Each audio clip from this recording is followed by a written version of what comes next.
Hi friend, तो कैसे हो आप लोग। आई होप कि आप लोग अच्छे होंगे। My name is Mahesh Kumar. आप लोग के लिए कुछ स्टेप लाए हैं ट्यूटोरियल डांस का, जो आप लोग किसी भी सॉन्ग पे कर सकते हैं। तो टाइम वेस्ट ना करें, आओ चलते हैं स्टेप और। अब हम लोग स्टेप और करते हैं। 5 6 5 6 7 गो। 1 and 2 and 3 and 4 and 5 and 6 and 7 and 8। हम लोग क्या था, पैर मूवमेंट था, basic step.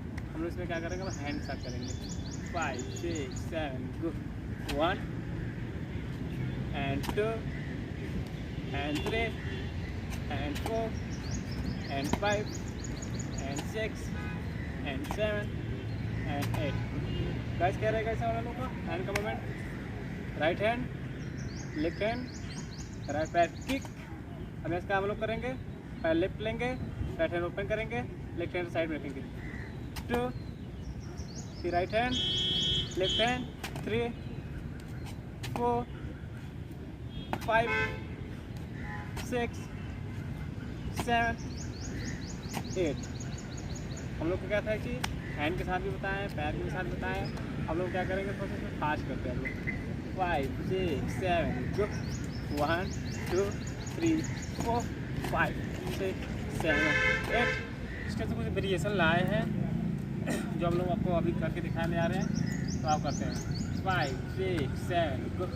1 and 2 and 3 and 4 and 5 and 6 and 7 and 8 and 1 and 2 and 3 and 4 and 5 and 6 and 7 and 8। वैसे क्या रहेगा, पहले पैर का मूवमेंट समझ लीजिए। नहीं समझ में आ रहा होगा आप लोग को, नए होंगे तो। 5 6 7 गो। 1 राइट पैर, अब लेफ्ट पैर किक करेंगे। 2 अभी राइट पैर उठा कर आएंगे। 3 4 अभी लेफ्ट पैर को किक करेंगे। 1 2 3 4। हम लोग का क्या था, पैर का मूवमेंट था। अब बॉडी राउंड पे हो जाते थे हम लोग, उसका कुछ मूवमेंट था। हम लोग क्या करेंगे, और फास्ट करते हैं हम लोग। 5 6 7 गो। 1 2 3 4 5 6 7 8